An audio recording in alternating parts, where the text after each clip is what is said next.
There, it's on now. Okay, so to repeat, this is our function. Y equals f of t equals c times e to the minus ct. T is greater than or equal to 0. C is positive. So the vertical intercept occurs where t equals 0.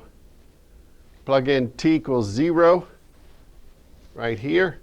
And this is e to the 0, which is 1. So the vertical intercept is c. And what is the first derivative of the function? Anybody? Zach? Yes. You just take the derivative of this term right here with respect to t. That's minus c multiplied times c. So it's minus c squared times e to the minus ct. And the sign of this first derivative is always negative. So what kind of function is this? Okay, a monotonically decreasing function, at least for t greater than or equal to 0. Okay. What about the second derivative, f double prime of t? What is that going to equal? Okay, it will be c cubed, because this derivative up here is minus c times that. That'll give us a c cubed e to the minus ct. And the sign of the second derivative is always positive. So it's a convex function. It always has a negative slope, but it is convex. So it looks like this. And, oh, one more thing. What is the limit of f of t as t goes to infinity?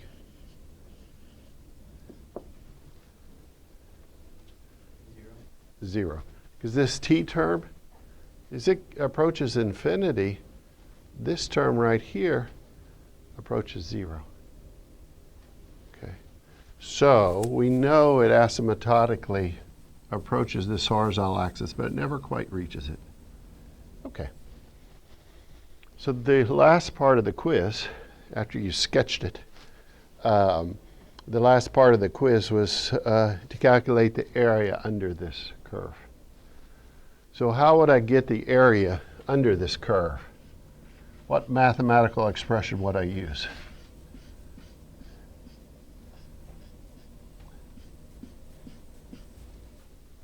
To get the area. Gray, what would I use? Yes. I take the integral of this function, f of t, with respect to t, from 0 to infinity. Okay, if you just substitute in now for f of t, this is the integral from 0 to infinity of c times e to the minus ct with respect to t. Now, this is almost in the right form to integrate. What would we need this to be to directly integrate this? You remember the rules for integration that we went over? Okay, we could take that constant out, but we would still, it wouldn't quite be in the right form, because then it would be e to the minus ct. What form do we need it to be in to integrate it directly? Talking about f prime of x, e to the f of x? Yes. The rule we learned was this. If you take the integral of f prime of x times e to the f of x with respect to x, that is what?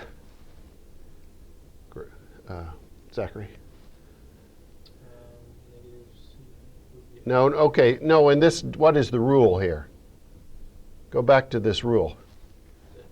that is equal to e to the f of x. Yeah, this is just e to the f of x.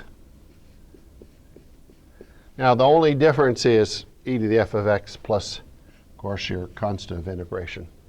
But since we're doing a definite integral, we don't have to worry about that constant of integration anyway. But it's not quite in that form, but it's close to it, isn't it?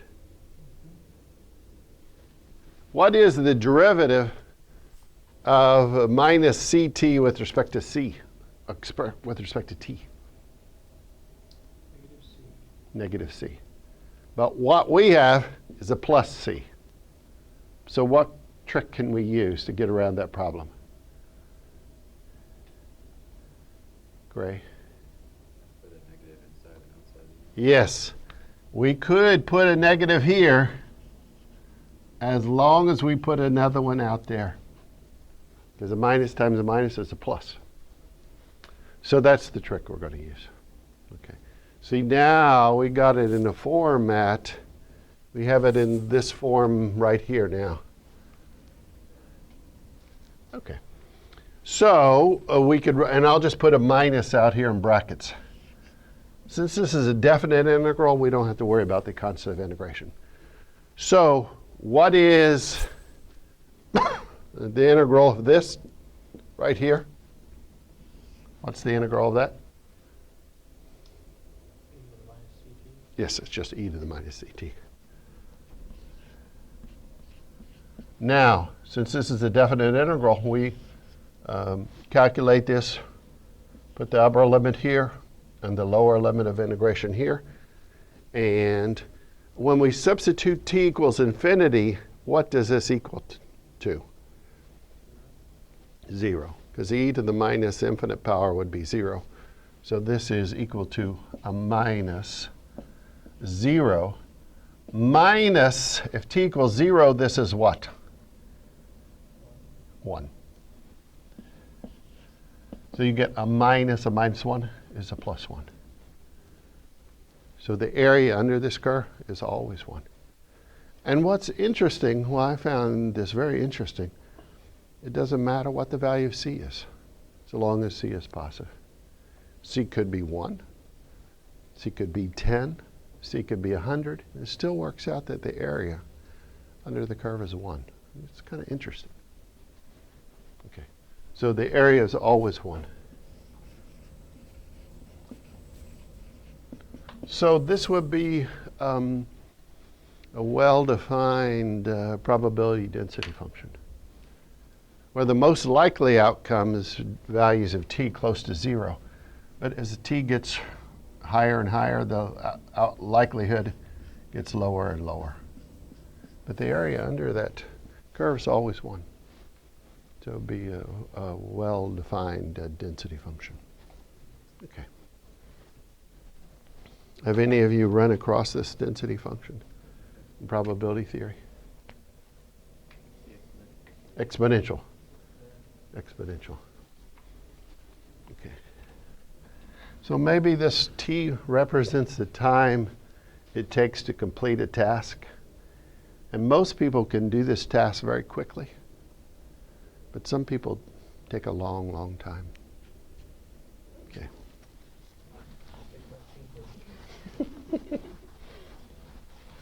Some people, if you gave them the test, they would take forever to do it. Because t goes to infinity here.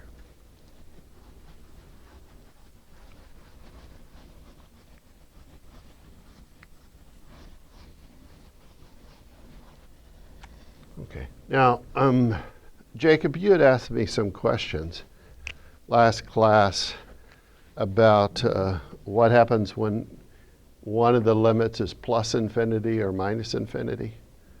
And I just wanted to expand on that.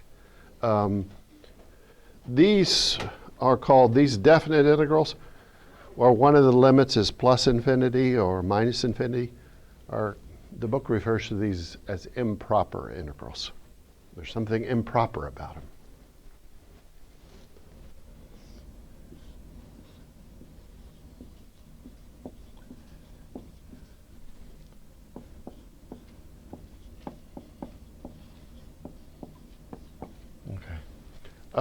And we just went over an example where the density function was this,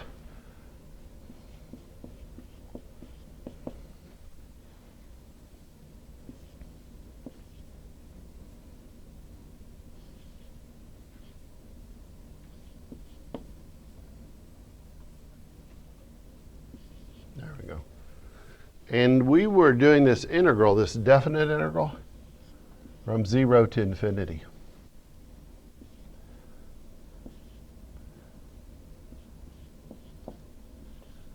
And so this really was an example of an improper integral because that upper limit was infinity.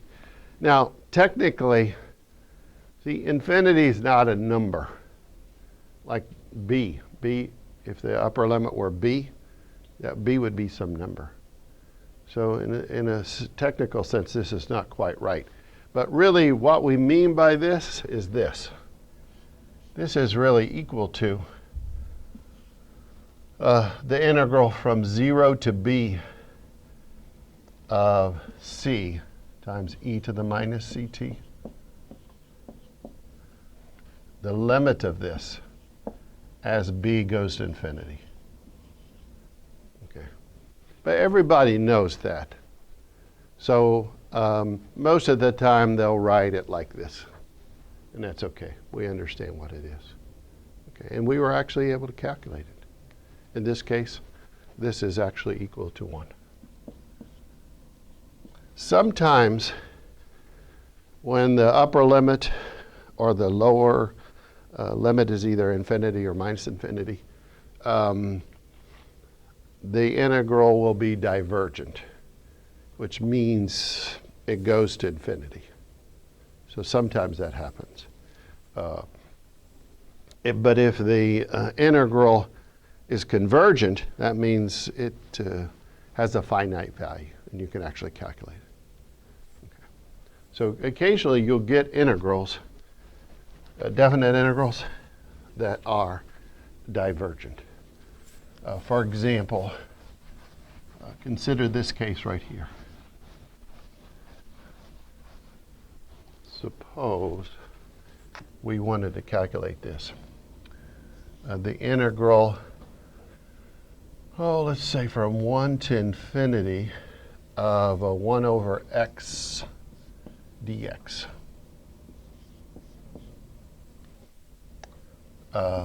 What would, if you proceed to try to find that, what is the integral of 1 over x? It's the log of x. And since we're going from 1 to infinity, notice the log of x is always defined in that region. So it's the log of x. But now you're evaluating it between infinity and 1. So what is the value of the log of infinity, roughly speaking? Infinity. Okay. So this would be an example of the log of 1, of course, would be equal to 0. So this would really be infinite. So in this case, you would say the integral is divergent. Okay. But suppose we take another case. It doesn't have a finite area. So this 1 over x would not be a good density function because the area under the curve would be infinite. So it wouldn't work. But what about this case right here? Let's change this from 1 to infinity, 1 over x squared. What would be the integral of 1 over x squared? Think of this as being x to the minus 2, if you like. I find it easier if I think of it this way.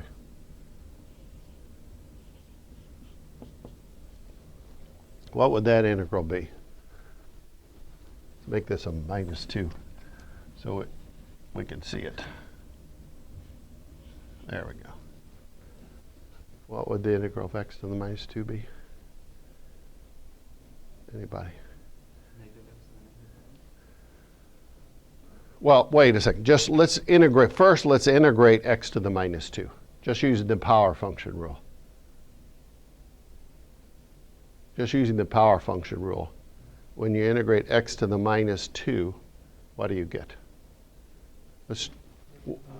What is the integral? Let's just back up a second. I know I've given you all these rules. What is the integral of x to the n power with respect to x? 1 over n plus 1. Okay, 1 over n plus 1 times, X to the n plus 1. right, exactly, plus a constant of integration.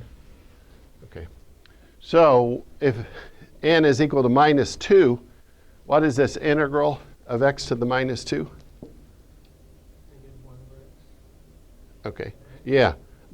N is minus 2 plus 1 would be a minus 1. So it's minus 1 times x to the minus 1 power. Okay, so we're just using the power function rule. Now, what is the upper limit? Infinity. What's the lower limit? 1. So now, what is minus 1 over infinity? 0. You can think of that as being 0. Okay, so this will be 0 minus, if x is equal to 1, what is this equal to? Negative 1. Negative 1. So it's minus a minus 1. So now it's plus 1. Okay. So the area under that curve, 1 over x squared, would be convergent. It actually converges to 1 in this case. Okay. So technically speaking, you could say that's an improper integral. But in this case, it's convergent. Okay.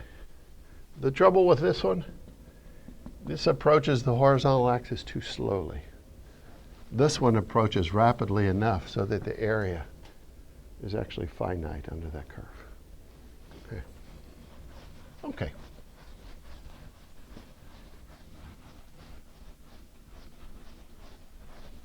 Another way an integral could be improper is if the integrand, the thing we're integrating, the function we're integrating, the f of x, little f of x function, if that blows up, say 1 over x, if x equals 0, that equals infinity. Okay, so that could cause some problems too. So that's another way. You could have an improper integral. In a case like that, you could avoid it. If x equals 0 is a particular problem, you could just make that either the lower limit or the upper limit and divide the integral into 2 parts and do it that way. If both of them were convergent, then it would converge. Okay. So those just a few words on improper integrals. Let me give you some economic examples. Marginal cost. Marginal cost is a derivative function. So if we wanted to go from marginal cost to total cost, we would want to use integration. Okay. Integration is the reverse of differentiation. In integration, you're going from the derivative function to the total function. So if you had a marginal cost function, say marginal cost equals 10, what would the total cost function be? Okay. You would integrate the marginal cost function. Think of marginal cost as being a function of output. So integrate this with respect to q. So this would be the integral of 10 with respect to q, which would be, who was it that answered just a minute ago? Which would be what? What would the integral of 10 be with respect to q? Q plus c. Right? It would be 10q plus c. 10q plus c, right. Because you ask yourself, what do you have to differentiate in order to get 10? And the answer is 10q plus a constant of integration. What would this constant of integration be in this case? Yes. This c, constant of integration, would just represent your fixed cost. The cost that you would have even if costs were 0, if output were 0. Okay, so this would be your fixed cost. And notice this makes sense. If this is your total cost function, differentiate it, what do you get? You get 10. Okay, so that's a process of integration. Let me just give you one more example. Suppose our marginal cost was 10